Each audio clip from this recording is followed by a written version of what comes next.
Hi friends, இது வந்துட்டு ஒரு மினி வ்ளாக் தான். ஒருத்தவங்க வந்து எனக்கு யூடியூப்பில் வந்துட்டு கமெண்ட் பண்ணியிருந்தாங்க. ஸோ அதுக்கு ரிப்ளை வீடியோவும் கேட்டிருந்தாங்க. அவங்களுக்கு தான் ரிப்ளை வீடியோ போடுறேன். அது வந்து 2 வீக்ஸ் ஆகிடுச்சு. நான் கொஞ்சம் பிஸியாக இருந்தேன். நியூவாக ஒரு ஜாபில் ஜாயின் பண்ணியிருக்கேன். ஸோ வீடியோ எடுக்க எனக்கு டைம் கிடைக்கல. ஓகேங்களா? என்னென்னா வந்துட்டு பயோகெமிஸ்ட்ரி கிராஜுவேட். நான் லேப் டெக்னீஷியன் ஜாப் ஜாயின் பண்ண போகிறேன். லேப் டெக்னீஷியன் ஒர்க் ஈஸியாக ஆர் டஃப்பாக சொல்லுங்கள் அப்படின்ட்டு. இன்னொன்று வந்துட்டு அவங்களே தான் இன்னொரு மெசேஜ் பண்ணியிருந்தாங்க. டைம் எப்படி மேனேஜ் பண்ணுறீங்கக்கா? லேபில் ஒர்க் பண்ணிவிட்டு லேபில் எப்படி போய் ஒர்க் பண்ணுறீங்க கொஞ்சம் சொல்லுங்கள், வீடியோ அப்லோட் பண்ணுங்கக்கா அப்படின்னு கேட்டிருந்தாங்க. நான் உங்களுக்கு அந்த மெசேஜுமே நான் அந்த சைடில் டேக் பண்ணுறேன். எப்படின்னா லேப் டெக்னீஷியன் ஒர்க் வந்துட்டு ஈஸியானு கேட்டிங்கன்னா வந்துட்டு ஒர்க்கு ஈஸி தான். ஆனால் நீங்கள் படிக்கும்போது தான் உங்களுக்கு கஷ்டமாக இருந்திருக்கும். ஸோ எனக்கு வந்துட்டு நான் படிக்கும்போது தான் எனக்கு ரொம்ப கஷ்டமாக இருந்துச்சு. ஏன்னா நான் ஒரு பிளட்டை பார்த்தாலே வந்துட்டு தெரிச்சு ஒரு ஆள்.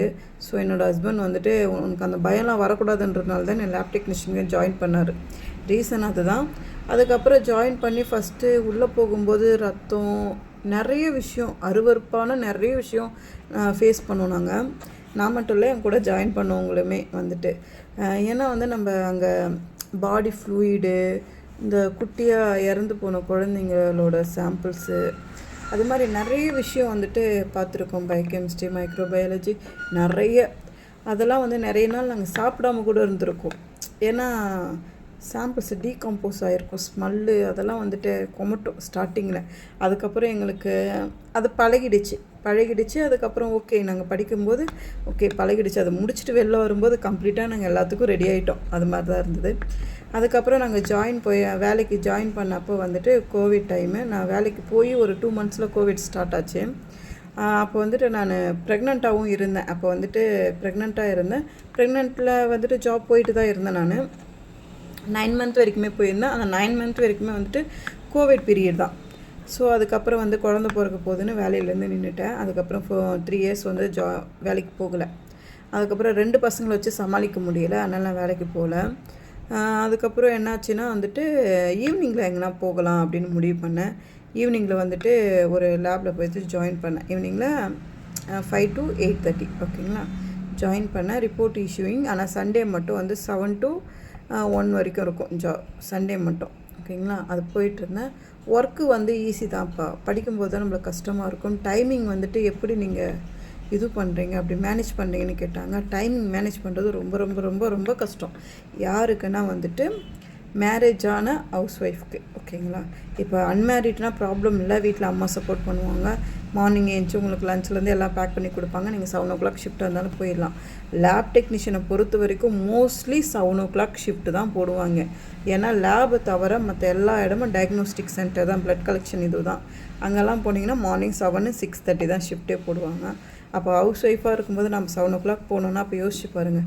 இது வந்து என்னோடய இதுவும் நான் சொல்கிறேன். நான் 7 o'clock ஷிஃப்ட்டு போகிறதுக்கு நான் என்ன பண்ணுவேன்னா 5 o'clock ஏஞ்சி டிஃபன் பண்ணி டீ போட்டு லஞ்ச் பேக் பண்ணி முடிச்சுட்டு அதுக்கப்புறம் வந்துட்டு நான் 7 o'clock ஷிஃப்ட்டுக்கு கிளம்பி போவேன். போயிட்டு மறுபடியும் வந்து ஒர்க் இருக்கும். இது வந்து 7 o'clock ஷிஃப்ட்டு சொல்கிறேன். அதுக்கப்புறம் வந்துட்டு என்னோடய லைஃப் அதுக்கப்புறம் நான் ஈவினிங் அந்த குழந்த பிறந்ததுக்கப்புறம் 4 yearsக்கு அப்புறம் 2 பசங்களும் ஸ்கூலுக்கு போக ஆரம்பிச்சிட்டாங்க. ஸ்கூல் டைமில் வந்துச்சு என் லைஃப் அப்படியே மாறிடுச்சு. ஈவினிங்கில் ஒரு ஜாப் பார்த்துட்டு போனேன். மார்னிங் எனக்கு அது அப்படியே ஷெட்யூல் லைஃபாக இருந்தது. எப்படின்னா மார்னிங் வந்துட்டு 6 o'clock ஏஞ்சிக்கணும். 6 o'clock ஏஞ்சிட்டு பெருக்கிறது, இந்த வேலை பார்த்துட்டு டீ போடுறது, டிஃபன் பண்ணுறது, பசங்களுக்கு லஞ்ச் பேக் பண்ணிவிட்டு பசங்களை குளிப்பாட்டி ரெடி பண்ணி அதுங்களை ஸ்கூலுக்கு அனுப்புறதுக்கு மணி 9 o'clock ஆகிடும்.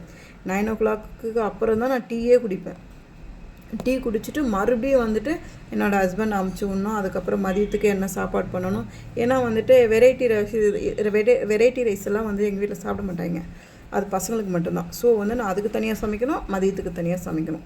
ஸோ அதுக்கு தனியாக சமைச்சிட்டு துணி துவைக்கிற வேலை, பாத்திரம் தேய்க்கிற வேலை, வேறு என்ன வேலை இருந்தால் அது எல்லாமே பண்ணி முடிச்சுட்டு போய் அப்பாடான்னு உட்கார்றதுக்கு மணி 1:30 ஆகிடும். 1:30 மணிக்கு. அதுக்கப்புறம் வந்துட்டு 1:30லேருந்து 2 வந்து நான் கொஞ்சம் நேரம் ரெஸ்ட் எடுப்பேன். என்னால் முடியாது வேலை முடிச்சுட்டு. ஸோ 2 மணிக்கு மறுபடியும் எழுஞ்சிட்டு போய் குளிச்சுட்டு கிளம்பி ஸ்கூலுக்கு 2:30க்கு போகணும். சின்ன பாப்பாவுக்கு 2:30க்கு விடுவாங்க. அவளை கூப்பிட்டு வந்து வீட்டு விடனா 3:15க்கு வந்துட்டு பெரிய பாப்பாவுக்கு விடுவாங்க. அவளை போய் கூட்டிகிட்டு வந்து வீட்டில் விட்டுட்டு 3:30 வீட்டுக்கு வந்துடுவோம். 3லேருந்து 4 மணி வரைக்கும் அவளுக்கு கிளாஸ் ஹோம்ஒர்க் எல்லாம் சொல்லிக் கொடுப்பேன். முடிச்சுட்டு 4 மணிக்கு மேலே வந்துட்டு நான் கிளம்பி ஈவினிங் ஷிஃப்ட் போவேன். ஈவினிங் ஒர்க்கு போயிட்டு மறுபடியும் 8:30க்கு ஒரு ஜாப் முடியும். 8:30 9:30 வீட்டுக்கு வந்துடுவேன்.